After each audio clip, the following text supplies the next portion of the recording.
Good morning. ഇന്ന് നമുക്ക് 5 of pentacles and strength കാർഡാണ് കിട്ടിയിട്ടുള്ളത്.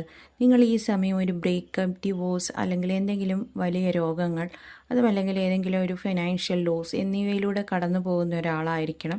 അല്ലെങ്കിൽ പാസ്റ്റിൽ ഇതൊക്കെ നിങ്ങളുടെ ജീവിതത്തിൽ ഉണ്ടായിട്ടുണ്ടാകണം. നിങ്ങൾ ആ പെയിനിൽ നിന്നൊക്കെ നിങ്ങൾക്ക് റിക്കവർ ആകാൻ പറ്റുന്നു എന്നാണ് ഡിവൈൻ പറയുന്നത്. ഈ സമയം നിങ്ങൾ സ്ട്രെങ്തൻ ആകുന്നുണ്ട്, നിങ്ങൾക്ക് കുറച്ച് ധൈര്യം വരുന്നുണ്ട്, നിങ്ങൾക്ക് മറ്റുള്ള കാര്യങ്ങൾ പിന്നിൽ ഉപേക്ഷിച്ച് മുന്നോട്ട് നടക്കാൻ പറ്റുന്നുണ്ട്.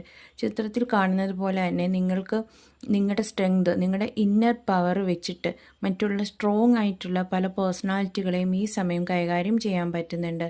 അതുമാത്രമല്ല ഏത് സിറ്റുവേഷനിലും നിങ്ങൾക്ക് ഒരു നിയന്ത്രണത്തോട് കൂടിയിട്ട് പെരുമാറാൻ ഈ സമയം പറ്റുന്നുണ്ട്. മറ്റുള്ളവരോട് കൈൻഡ്നെസ് തോന്നുന്നുണ്ട്, സ്നേഹം തോന്നുന്നുണ്ട്, എമ്പതി തോന്നുന്നുണ്ട്. നിങ്ങളുടെ ഈ ഗുണങ്ങൾ വെച്ച് നിങ്ങളൊരു സ്ട്രോങ് പേഴ്സണാലിറ്റി ആവുകയും നിങ്ങളുടെ ജീവിതത്തിൽ ഉണ്ടാകുന്ന എല്ലാ ബുദ്ധിമുട്ടുകളെയും നേരിടാൻ നിങ്ങൾക്ക് മെൻ്റലി ഒരു കറേജ് വരികയും ചെയ്യുന്ന സമയമായിട്ട് ഡിവൈൻ പറയുന്നു. Thank you. God bless you.